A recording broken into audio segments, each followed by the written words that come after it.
अल्लाह के रसूल के पास एक सहाबी आए, आए अल्लाह के नबी, मेरे कुछ गुलाम हैं, बड़ी बदतमीजी मेरे साथ करते हैं, बड़ी नाफरमानी करते हैं, मैं उनको गाली भी दे देता हूँ, कभी कभी मार भी देता हूँ। आए अल्लाह के नबी, कहीं अल्लाह ताला के मेरी पकड़ तो नहीं होगी, कहीं मुझको सजा तो नहीं दी जाएगी?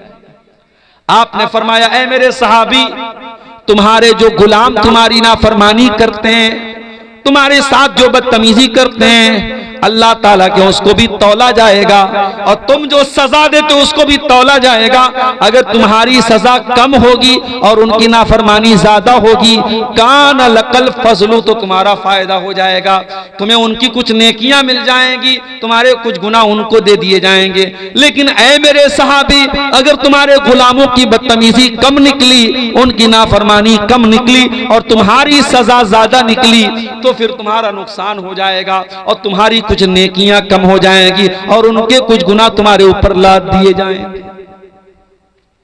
नबी ने इतना कहा, सहाबी एक कोने में गए, ज़ारो कतार रोने लगे, दहाड़े मार मार के रोने लगे और कहने लगे, अल्लाह के नबी, मैं अपने गुलामों को सजा तो देता हूं, मगर मैं नाप तौल के नहीं देता हूं, मैंने नाप तौल के तो नहीं दिया है, मुझे क्या पता कहीं अगर मेरी सजा ज्यादा हो गई और उनकी नाफरमानी कम हो गई, अरे अल्लाह के नबी, तब तो मेरा बहुत नुकसान हो जाएगा।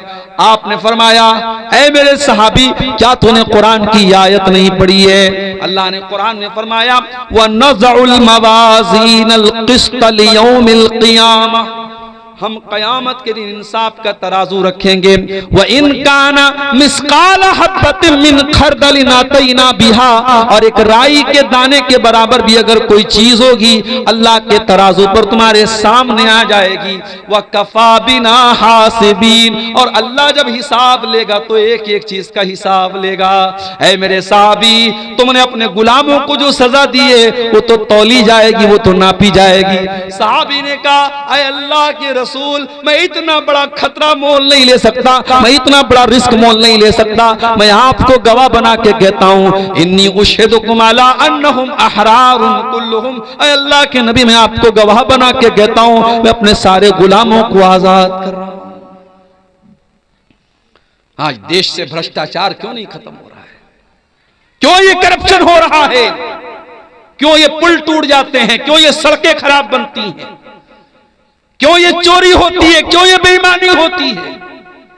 क्योंकि डर का एहसास नहीं है, जवाबदेही का एहसास नहीं, किसी को जवाब देना है। स्कूल में पढ़ाने वाला टीचर, फोन आ गया, अधिकारी आ रहा है, टीचर होशियार हो जाता, अधिकारी आ रहा है, बच्चों जल्दी से किताब खोल लो।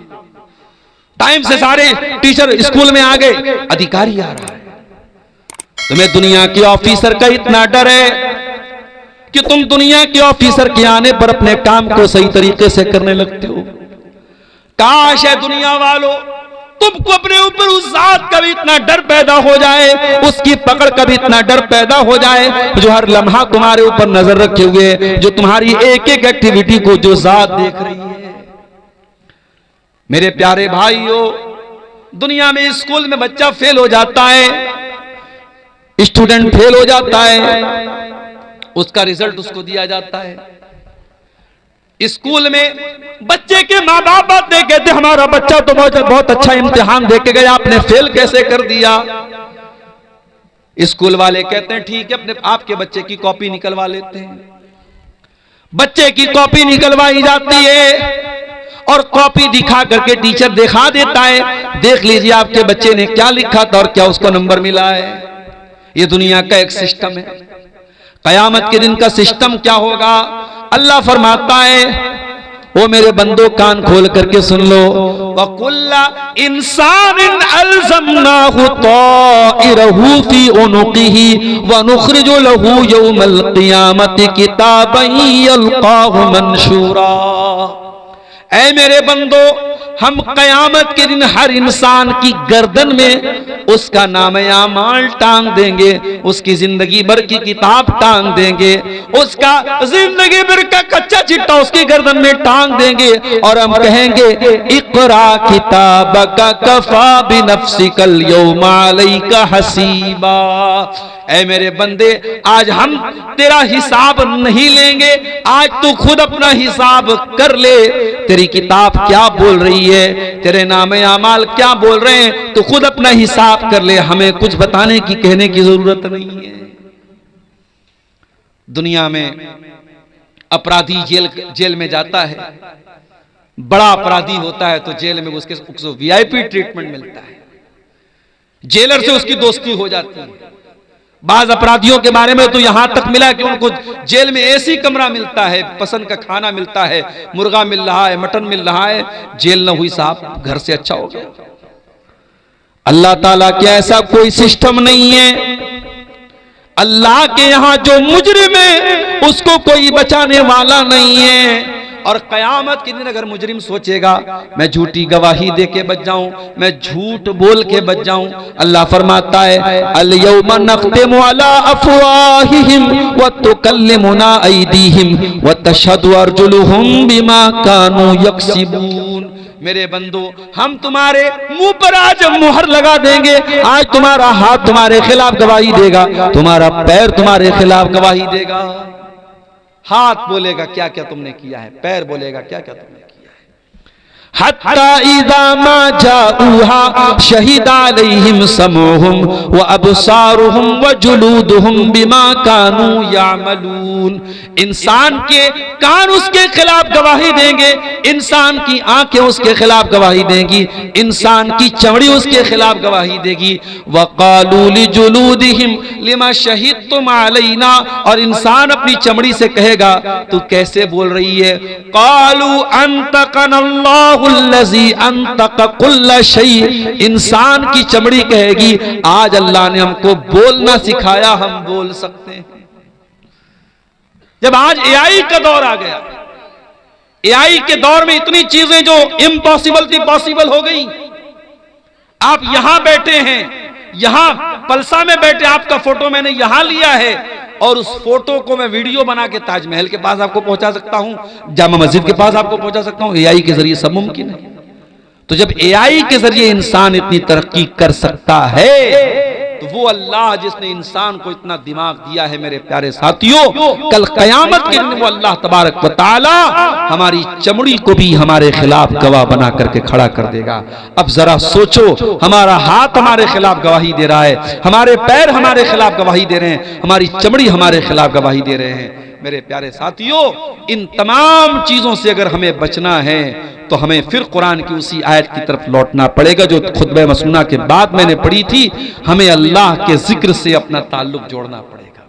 मैं ये नहीं कहता कि आप कारोबार ना करें, आप रोजी रोटी ना कमाएं, यकीनन बेशक आप खूब पैसा कमाएं, हमारे मदरसे नहीं चलेंगे अगर आप पैसा नहीं कमाएंगे, हमारी मस्जिदें बंद हो जाएंगी अगर आप पैसा नहीं कमाएंगे। आपका पैसा कमाना, दौलत कमाना ये बुरा नहीं है, मगर दौलत को सब कुछ समझ लेना ये बुरा है। इसीलिए अल्लाह ने हमें जो दुआ सिखाई कुरान में, रब्बना आतिना फिद दुनिया हसना व फिल आखिरति हसना व क़िना अज़ाबन नार। ऐ अल्लाह, हमको दुनिया में भी तू भलाई अता फरमा और आखिरत में भी हमको भलाई अता फरमा और जहन्नम की आग से हमको बचा ले। और इसीलिए अल्लाह ताला ने कारून जैसे पैसे वाले को नसीहत की, फरमाया वब्तग़ि फ़ीमा आताकल्लाहु दारल आखिरा। ऐ कारून, तुझको जो दौलत मिली, जो पैसा मिला, इस दौलत के जरिए तू आखिरत की तैयारी कर।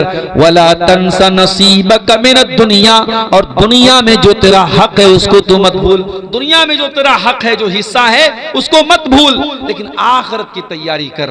मेरे प्यारे साथियों, हमारा जो बुनियादी मकसद होना चाहिए वो आखिरत की तैयारी होना चाहिए।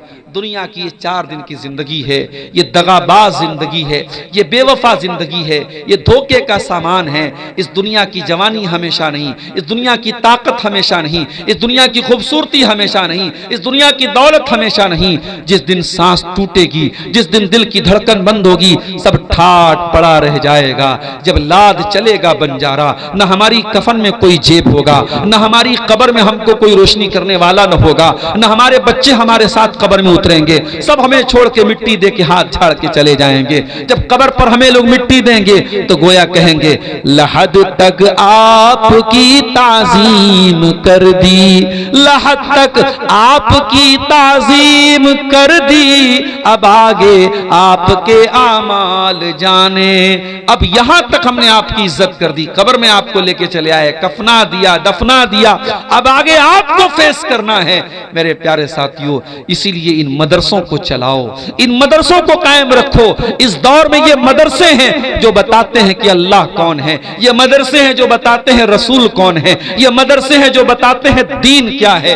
कब्र में 3 ही सवाल पूछा जाएगा, तेरा रब कौन है, तेरे रसूल कौन है, तेरा दीन क्या है। और इन तीनों सवालों का जवाब दुनिया के किसी नॉलेज में नहीं मिलेगा, मिलेगा तो रब के कुरान में मिलेगा, मिलेगा तो मुस्तफा के फरमान में मिलेगा। इसीलिए अल्लाह के नबी फरमाते हैं, जब बंदा मरने के बाद कब्र में जाता है और मुनकर नकीर उससे सवाल करते हैं, तेरा रब कौन है, तेरे नबी कौन है, तेरा दीन क्या है, और बंदा इन तीनों सवालों का सही जवाब देता है, तो फरिश्ता पूछता है कि तुझे इन तीनों सवालों का जवाब कैसे पता चला। तो बंदा कहता है, करा तो किताब अल्लाह, मैंने अल्लाह की किताब को पढ़ा था, फ़आमनतु बिही, मैं अल्लाह की किताब पर ईमान लाया था, व सद्दक़तु बिही, और मैंने अल्लाह की किताब की तस्दीक की। आज 31 दिसंबर की रात है और 12 बजने के बाद अभी 1 बज रहे हैं तकरीबन। पूरी दुनिया में इस वक्त जश्न मनाया जा रहा है। हैप्पी न्यू ईयर के नाम से हजारों लाखों रुपए के पटाखे छोड़े जा रहे हैं। आज शराबें पी जा रही हैं, आज ज़िनाकारियां हो रही हैं, आज बड़े बड़े पिकनिक स्पॉट पर लड़के लड़कियों को लेके घूमने फिरने गए हैं। मेरे प्यारे साथियों, और ये सारे काम करने वालों में अपने आप को मुसलमान कहने वाले लोग भी शामिल हैं। हमें दूसरों से शिकवा नहीं है, हमें शिकवा है उनसे जो अपने आप को मुसलमान कहते हैं। और हमें इकबाल का वो शेर याद आता है, वज़ा में तुम हो नसारा तो तमद्दुन में हुनूद, वज़ा में तुम हो नसारा तो तमद्दुन में हुनूद। ये मुसलमान है जिन्हें देख के शर्माए यहूद। हमारी कौन सी हरकत ऐसी है जो हमको मुसलमान दिखा रही है, जब हमारा रहन सहन, हमारी औरतों का लिबास, हमारी चाल ढाल, सब कुछ ये बता रही है कि हमारा इस्लाम से कोई लेना देना नहीं है, तो फिर हम किस चीज के मुसलमान हैं। मेरे प्यारे साथियों, इसलिए हमें और आपको कुरान की उस आयत पर अमल करना चाहिए, या अय्युहल्लज़ीना आमनू उदखुलू फिस्सिल्मि काफ़ा, ऐ ईमान वालो अधूरे मुसलमान मत बनो, दावेदारी वाले मुसलमान न बनो, ज़बानी मुसलमान न बनो, इस्लाम में पूरे के पूरे दाखिल हो जाओ। अगर इस्लाम को फॉलो करते हो तो तुम्हारे लिबास से भी पता चलना चाहिए कि तुम मुसलमान हो, तुम्हारी औरत के पर्दे से भी पता चलना चाहिए कि तुम मुसलमान हो, तुम्हारी औलाद के चाल चलन से भी पता लगना चाहिए कि तुम मुसलमान हो, तुम्हारे शादी ब्याह से पता लगना चाहिए कि तुम मुसलमान हो। आज कितने जगहों पर, कानपुर में अभी एक प्रोग्राम में मैं गया, बताया वहां लोगों ने मुसलमान की शादी में डीजे बज रहा है।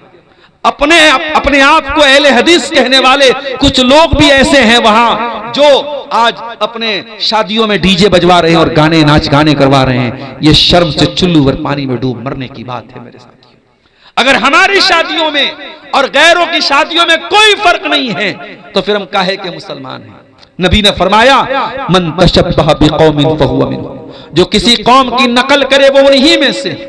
इसलिए ये बर्थडे मनाना, ये एनिवर्सरी मनाना, ये सालगिरह मनाना, ये नया साल मनाना, ये मदर्स डे मनाना, ये फादर्स डे मनाना, ये चौंचलेबाजी इस्लाम में नहीं है, माफ कीजिएगा।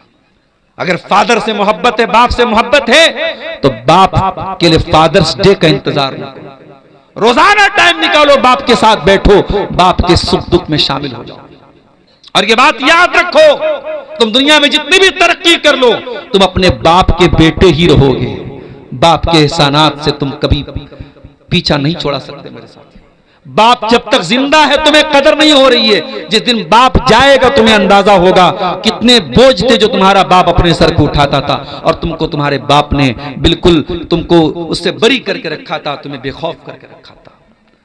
ये मदर्स डे मनाने वाले, घर में बूढ़ी माँ बेचारी खांस रही है, उसकी दवा के पैसे नहीं है, और ये व्हाट्सएप पे स्टेटस लगा रहा है, माँ ये होती है, माँ वो होती है, माँ के सम्मान पे लेक्चर झाड़ रहा है। ये चोंचलेबाजियां इस्लाम की नहीं है मेरे प्यारे साहब, इस्लाम बरी है इनसे। इसलिए अपने आप को इन चोंचलेबाजियों से आजाद करो, अपने निकाह को सिंपल बनाओ। निकाह में लड़के को वलीमा करना है, वलीमा की ताकत है तो वलीमा करो, वो भी ताकत नहीं तो वलीमा फर्ज नहीं, जरूरी नहीं है वलीमा। और मैं कभी कभी सोचता हूं लोग बैंक से लोन लेके शादियां करते हैं। इसी बिहार में मेरे पास नमूने मौजूद हैं, लोगों ने बताया मौलाना अपना खेत बेच के लड़की की शादी लोग करते हैं, जमीनें बेच के लड़की की शादी करते हैं।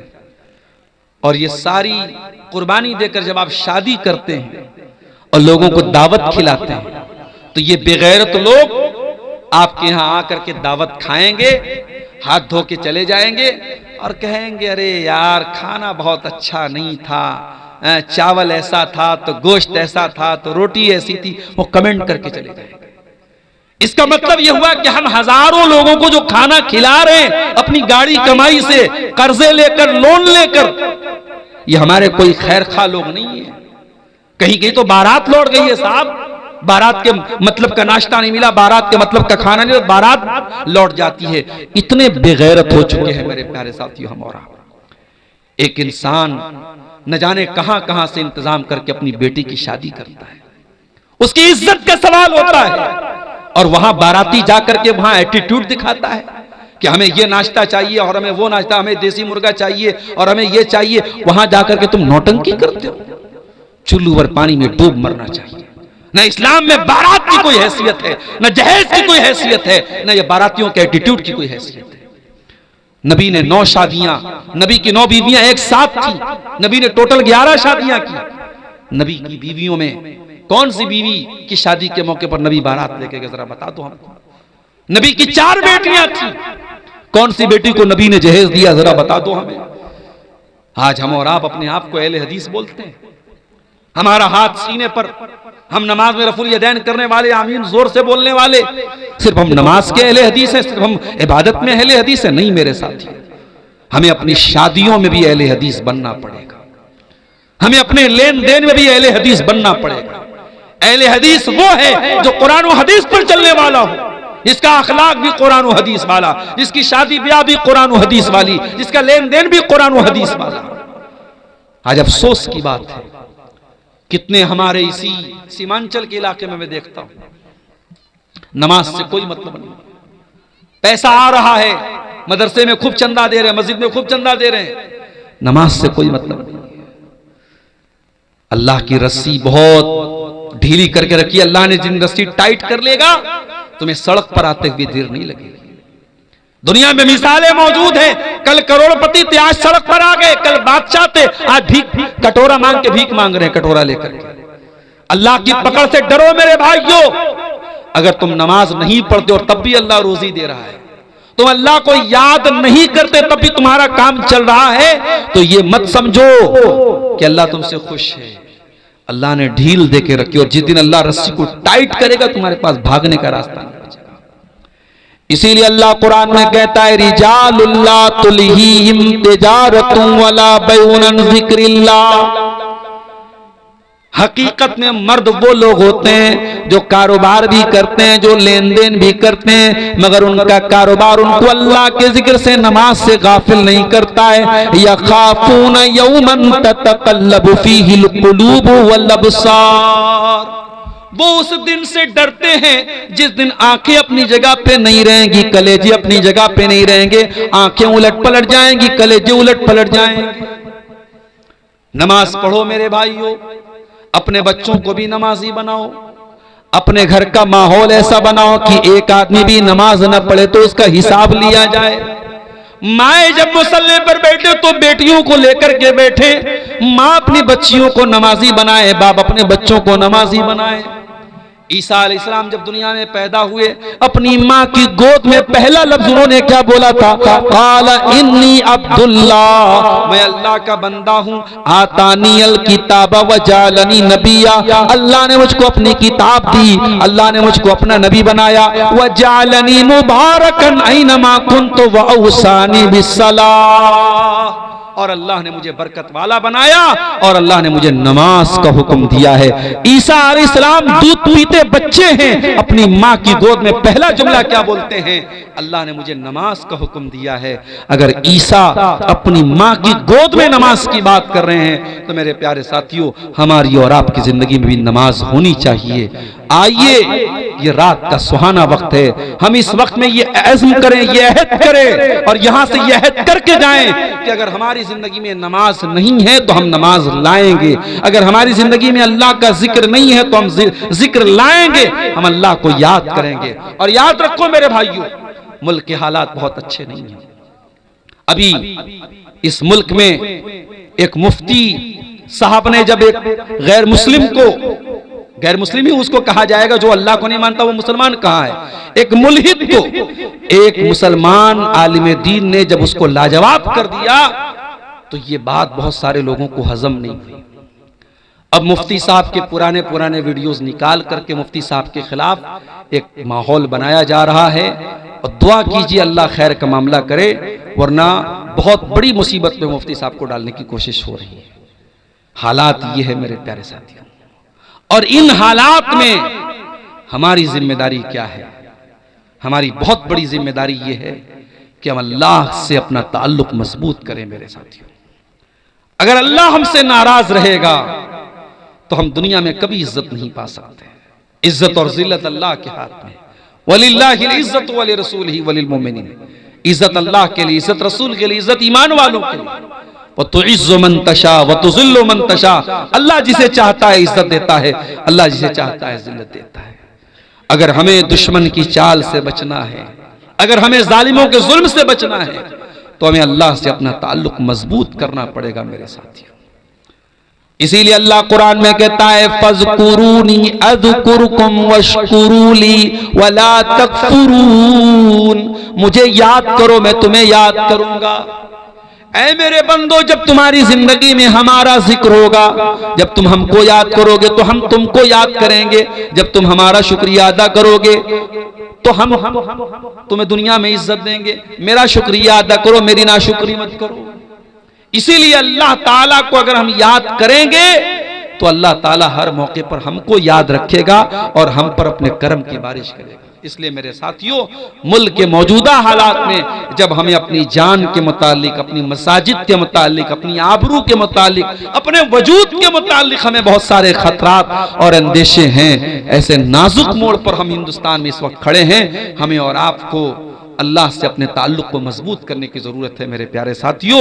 और कुरान की वही आयत में फिर से रिपीट कर रहा हूं, वमन अअरज़ अन ज़िक्री फ़इन्न लहू मईशतन ज़नका, कि जो मेरे जिक्र से मुंह मोड़ेगा हम उसकी जिंदगी को तंग बना देंगे और उसे कयामत के दिन हम अंधा बना करके उठाएंगे। मेरे प्यारे साथियों, जलसे के जिम्मेदारान ने मुझसे एक बात ये कही थी कि कुछ लोग अभी तक ऐसे हैं इस जलसे में जिन्होंने जलसे को ताउन नहीं किया है और वो आपके हाथ पे आकर के कुछ ताउन करना चाहते हैं। जलसे वालों ने मुझसे गुजारिश की थी कि बहुत पिछड़ा इलाका है और यहाँ इदारे के लिए ताउन की जरूरत है। ये इन्होंने भाई साहब ने अच्छा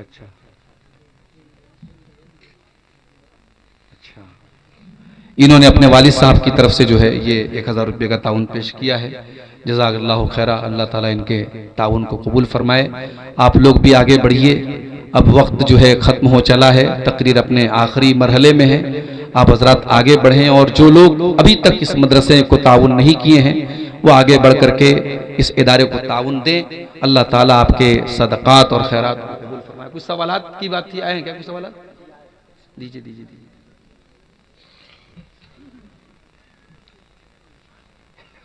दीजिए। इकट्ठे दीजिए।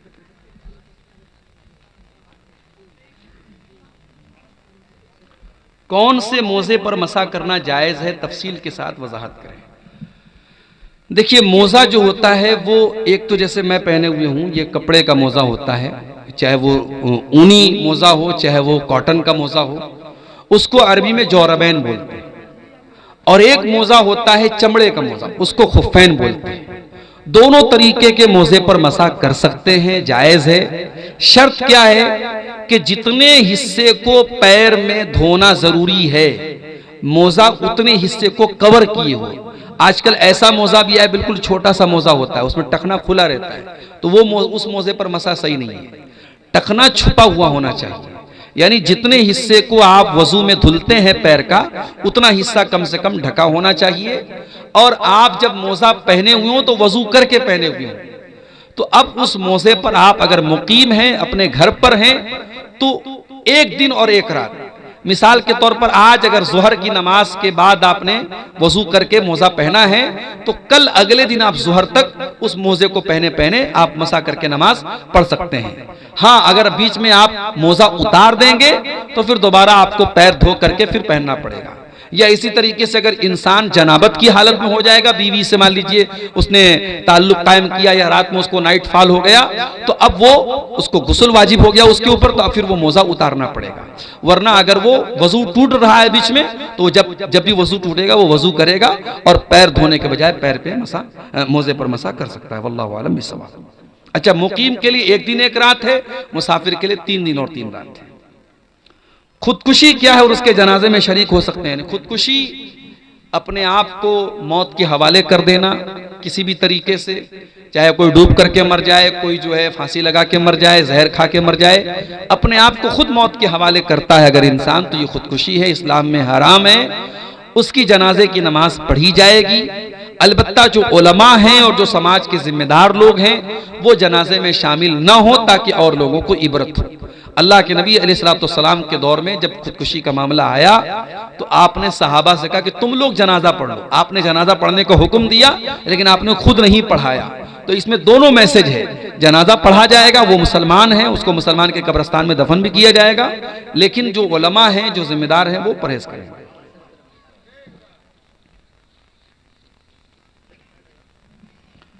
नमाज़े बाजमात मुक्तदी सूरह फातिहा के अलावा कोई सूरत पढ़े या नहीं? जरूरी तो सिर्फ सूरह फातिहा है। अगर आप इमाम के पीछे नमाज पढ़ रहे हैं तो जरूरी सिर्फ सूरह फातिहा है। अब अगर जैसे सिर्री नमाज है, जोहर की नमाज है, असर की नमाज है, तो उसमें आप इमाम के पीछे सूरह फातिहा के साथ कोई और सूरत भी पढ़ना चाहे तो पढ़ सकते हैं। लेकिन जो जहरी नमाज है, मगरिब, इशा और फजर, उसमें आपको इमाम के पीछे सूरह फातिहा पढ़ के खामोश रहना है और इमाम की तिलावत सुननी है। कादा के बाद आखिरी 2 रकातों में मुक्तदी और इमाम दोनों सूरह फातिहा के अलावा भी और कोई सूरह शामिल करें या ना करें? जो ज़्यादा राजे बात है, जो अल्लाह के रसूल सल्लल्लाहु अलैहि वसल्लम की जो आम सुन्नत थी वो यही थी कि बात की जो 2 रकातें हैं उसमें सिर्फ सूरह फातिहा पढ़ी जाएगी। लेकिन कभी अल्लाह के रसूल उसमें कोई सूरत भी पढ़ लेते थे तो पढ़ सकते हैं, लेकिन आम तरीका अल्लाह के नबी का यही था कि आप उसमें सिर्फ सूरह फातिहा पढ़ते थे, जो तीसरी और चौथी रकात होती है। मियाँ बीवी में से कोई ज़िना करे और फिर उनमें से किसी को पता चल जाए, उनमें से कोई एक दूसरे को अपनी गलती बता दे, तो मियाँ या बीवी उसकी वजह उस वक्त क्या करे? देखिए, शरीयत में ऐसे मौके पर अगर शौहर बीवी के ऊपर शक कर रहा है या उसने ज़िना करते हुए देखा है, मान लीजिए, या बीवी मान लीजिए इकरार ही कर लिया कि मैंने ज़िना किया है, लेकिन इस्लाम में किसी के सिर्फ इकरार कर लेने से तो मसला हल होता नहीं है, या किसी पर इल्जाम लगा देने से मसला नहीं हल होता। इस्लाम में ज़िना एक बहुत बड़ा क्राइम है और उसके लिए 4 गवाह की जरूरत है। तो इस्लाम में एक तरीका बताया गया लिआन का। अगर शौहर औरत पर इल्जाम लगा रहा है ज़िना का और औरत इनकार कर रही कि मैंने नहीं किया है, तो ऐसे मौके पर इस्लाम में लिआन का हुक्म है। लिआन में क्या होता है कि मर्द जो है वो 5 बार कसम खाता है। 4 बार वो अल्लाह की कसम खा के कहता है कि मैं सच बोल रहा हूं, इस औरत ने गलत काम किया है, और 5वीं बार वो कहेगा कि अगर मैं झूठ बोल रहा हूं तो मेरे ऊपर अल्लाह की लानत हो। और फिर औरत भी 5 बार कसम खाएगी, 4 बार कसम खाएगी कि आदमी झूठ बोल रहा है, और 5वीं बार वो कसम खाएगी कि अगर मैं झूठ बोलूं तो मेरे ऊपर अल्लाह की लानत हो। तो ये उस सूरत में है जब शौहर बीवी पर इल्जाम लगा रहा हो और बीवी इनकार कर रही है। लेकिन सवाल में ये पूछा गया कि ज़िना किया है किसी ने, और ये बात बीवी को पता चल गई या बीवी ने किया था शौहर को पता चल गई, तो देखिए, अगर बीवी ने ये काम किया है और उसको अपनी गलती का एहसास है और शौहर उससे मोहब्बत करता है, उसको रखना चाहता है, तो उसको एक मौका देना चाहिए, उससे तौबा इस्तिग़फ़ार करवाए और आइंदा ज़िंदगी में पक्के अज़्म के साथ कि आइंदा वो ये काम नहीं करेगी, उसको अपने निकाह में रख सकता है। और इसी तरीके से अगर शौहर ने ये काम किया है और उसको भी एहसास है तो अल्लाह ताला से तौबा कर ले। और जहां तक अगर अल्लाह ताला ने आपके गुनाह पर पर्दा डाला है तो आपके अपने अपने गुनाह की नुमाइश करने की जरूरत नहीं है। आप अल्लाह ताला से तौबा कर लीजिए, ये आपके और अल्लाह के बीच का मामला हो जाएगा और यहाँ एक दूसरे को कोई सजा देने का कोई मामला नहीं है और निकाह दोनों का बाकी रहेगा इंशाअल्लाह। क्या मरहूम के लिए कुरान खानी करना जायज है या नहीं? कुरान का सवाब किसी और को पढ़ के बख्शना, ट्रांसफर करना, इसका कोई सबूत नहीं है। आप जिंदगी में भी किसी को कुरान पढ़ के ट्रांसफर नहीं कर सकते। दुआ कर सकते हैं आप, लेकिन मैं तिलावत करूं और आपको उसका सवाब ट्रांसफर करूं, इसका कोई तरीका कुरान और हदीस से साबित नहीं। तो जब जिंदगी में साबित नहीं है तो मरने के बाद भी साबित नहीं है। मरे हुए इंसान की तरफ से आप सदका कर सकते हैं, उसकी तरफ से अगर उसका रोजा छूटा था तो रोजा पूरा करेंगे आप। अगर उसकी हज की ताकत थी और उसने हज नहीं किया था या हज की ख्वाहिश थी, किसी मजबूरी की वजह से हज नहीं कर पाया, तो आप उसकी तरफ से हज कर सकते हैं। शर्त यह है कि आप अपना हज कर चुके हों, लेकिन कुरान पढ़ने का कोई सबूत नहीं है, लिहाजा कुरान नहीं पढ़ा जाएगा। वल्लाहु आलम बिस्सवाब। आदमी किसी ऐसी जगह है जहां मस्जिद नहीं और अजान की आवाज भी नहीं पहुंचती है, तो क्या आदमी वहां खुद अजान दे के नमाज पढ़ेगा? हिंदू अक्सरियत वाले इलाके में, उस सूरत में देखिए, अल्लाह के नबी की कुछ हदीसों से यह पता चलता है कि अगर इंसान सहरा में है, बयाबान में है, अकेला है, दूर दूर तक कोई नहीं है, वहां भी नमाज का टाइम है तो वो अजान दे के नमाज पढ़े। तो उस हदीस से तो यही बात समझ में आती है जो सवाल में पूछा गया कि अगर इंसान ऐसी जगह है जहां मस्जिद नहीं और अजान की आवाज नहीं आ रही है तो वहां पर वो अजान देगा और नमाज पढ़ेगा। लेकिन ये अजान देना फर्ज और वाजिब नहीं है। अगर उसकी बस्ती में आसपास में कहीं अजान हो रही हो तो काफी है, वो बगैर अजान के भी नमाज पढ़ सकता है। लेकिन अगर अजान की आवाज कानों तक नहीं आ रही तो खुद अजान दे के नमाज पढ़े तो ज्यादा बेहतर है। और अगर हिंदू अक्सरियती इलाका है और मुल्क का माहौल आप देख रहे हैं, अगर वहां अजान देने से किसी किस्म के फितने का अंदेशा है तो वो खामोशी के साथ इकामत कह करके नमाज पढ़ ले, इंशाअल्लाह कोई हरज की बात नहीं है। दुआए कुनूत के बारे में वजाहत कीजिए, हाथ उठा के कर सकते हैं या नहीं, रमजान में या गैर रमजान में? दुआए कुनूत में हाथ उठा करके भी पढ़ सकते हैं, बगैर हाथ उठाए भी पढ़ सकते हैं। अल्लाह के रसूल के सहाबा से हाथ उठा के दुआए कुनूत पढ़ना साबित है। नबी अलैहिस्सलाम से इस बारे में कोई क्लियर कोई सबूत नहीं मिलता, लेकिन सहाबा से मिलता है। लिहाजा दोनों तरीका जायज़ है। अगर इंसान हाथ बांधे बांधे भी दुआए कुनूत पढ़ना चाहे पढ़ सकता है और हाथ उठा के पढ़ना चाहे पढ़ सकता है। लेकिन वितर की जो दुआए कुनूत है उसमें रुकू के पहले ज्यादा बेहतर है, रुकू के बाद भी पढ़ सकता है लेकिन रुकू के पहले ज्यादा बेहतर है। वल्लाहु आलम। क्या बीवी से 3 तलाक देने के बाद फिर शादी कर सकता है? अगर 3 तलाक एक साथ दिया है तो वो एक मानी जाएगी। अगर 3 तलाक तलाक तलाक तलाक ऐसे जो हमारे आमतौर से लोग बोल देते हैं तो वो एक तलाक मानी जाएगी। अगर इस तरीके से तलाक दिया है तो 3 पीरियड आने के पहले पहले उस औरत से इंसान रुजू कर सकता है, और 3 पीरियड अगर गुजर गया है, 3 बार औरत को हैज आ गया और शौहर ने रुजू नहीं किया तो दोबारा उसी औरत से वो निकाह कर सकता है। नया निकाह करेगा, नया मेहर होगा, मगर एक तलाक वो दे चुका है, अब आइंदा कभी वो बीवी को तलाक देगा तो वो दूसरी मानी जाएगी। लेकिन अगर 3 अलग अलग टाइम में तलाक दिया है, एक बार तलाक दिया फिर रुजू कर लिया, फिर कभी तलाक दिया फिर रुजू किया, फिर तीसरी तलाक देने के बाद दोबारा फिर वो दोनों मियां बीवी शादी नहीं कर सकते।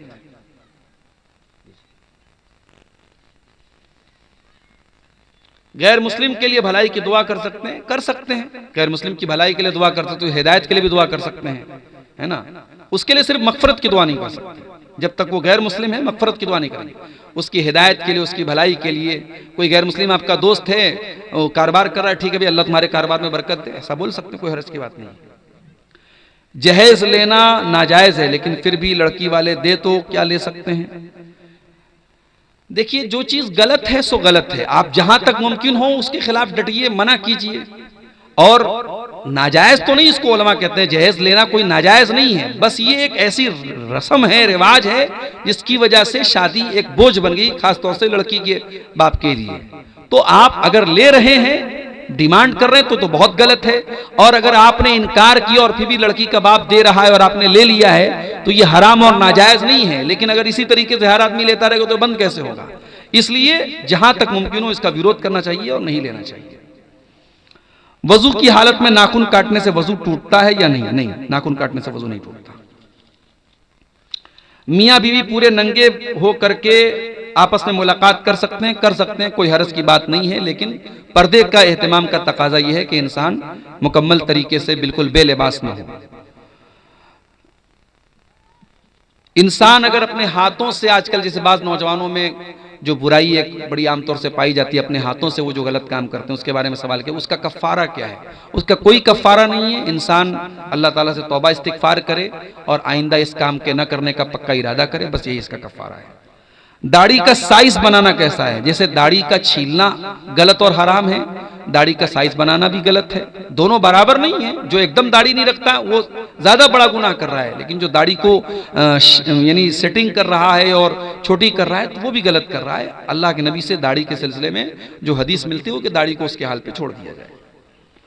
नमाज की हालत में उंगली चटकाना कैसा है? गलत है, मना किया गया हदीस में। एक रकात वाली वित्र की नमाज में सूरह फातिहा के बाद कितनी सूरत पढ़नी चाहिए और कौन कौन सी?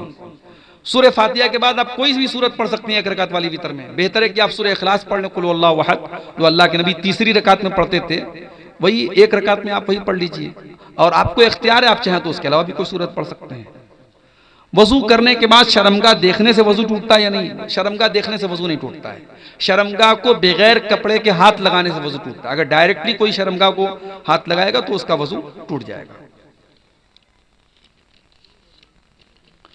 क्या फर्ज नमाज के बाद या पहले सुन्नतें नहीं पढ़ने से गुनाह होगा? गुनाह तो नहीं होगा। फर्ज तो इंसान के ऊपर जो फर्ज नमाजें वही हैं, लेकिन सुन्नतें जो अल्लाह के नबी पाबंदी से पढ़ते, इसको हम सुन्नतें मुअक्कदा कहते हैं, अगर ये इंसान इसको लगातार छोड़ेगा तो ये अल्लाह के रसूल की मोहब्बत के खिलाफ है, आपकी सुन्नत पर अमल के खिलाफ है। अगर आपको नबी से मोहब्बत है तो नबी की सुन्नतों से भी मोहब्बत होनी चाहिए। और जिन चीज़ों को अल्लाह के नबी ने पाबंदी से किया है उनको हमें पाबंदी से करना चाहिए। इसलिए सुनने रवातिब जो हैं, जो सुन्नतें जिनको हम कहते हैं, उनको नहीं छोड़ना चाहिए।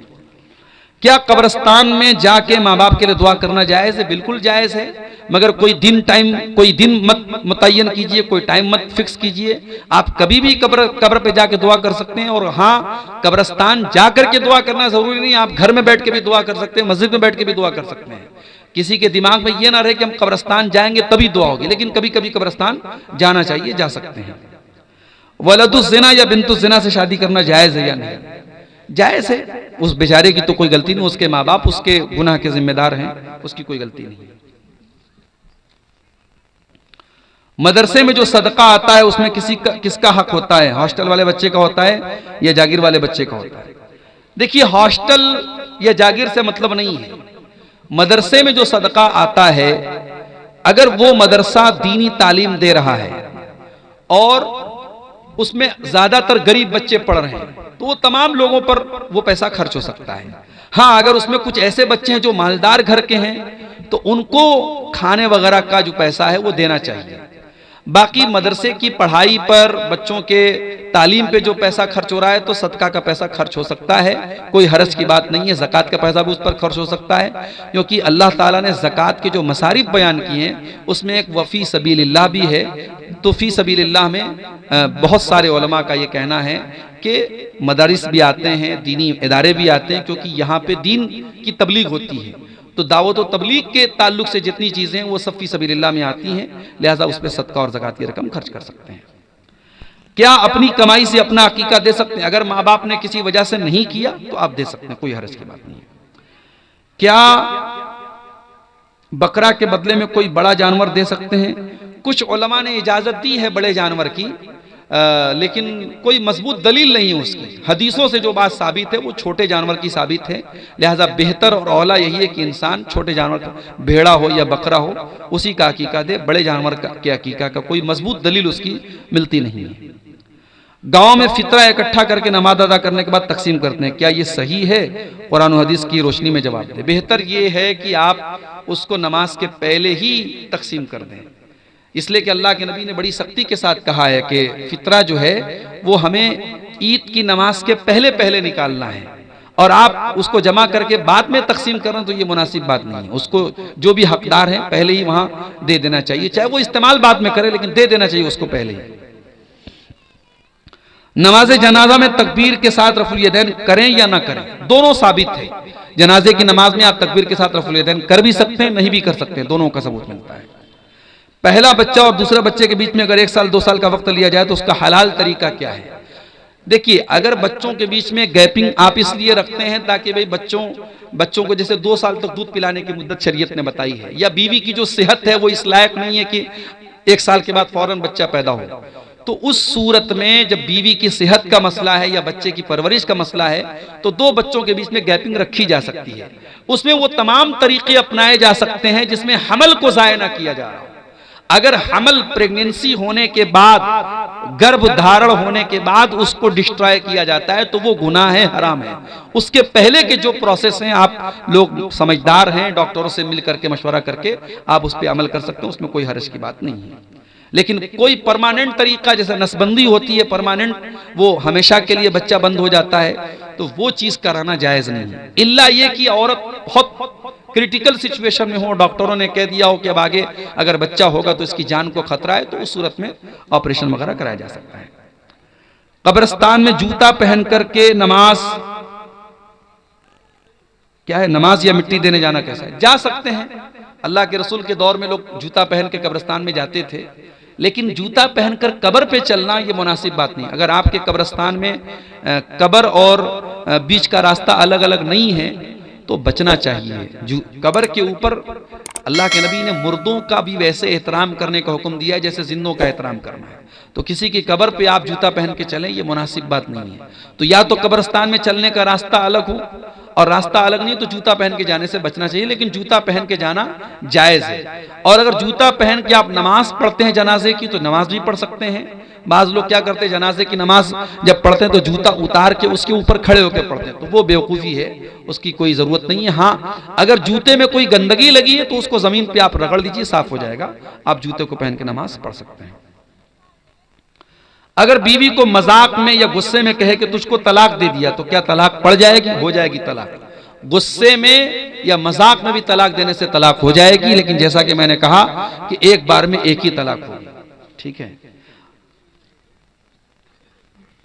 हो गए सारे सवाल। चलिए, अल्लाह ताला हम सबको नेक अमल अच्छी समझ की तौफीक अता फरमाए।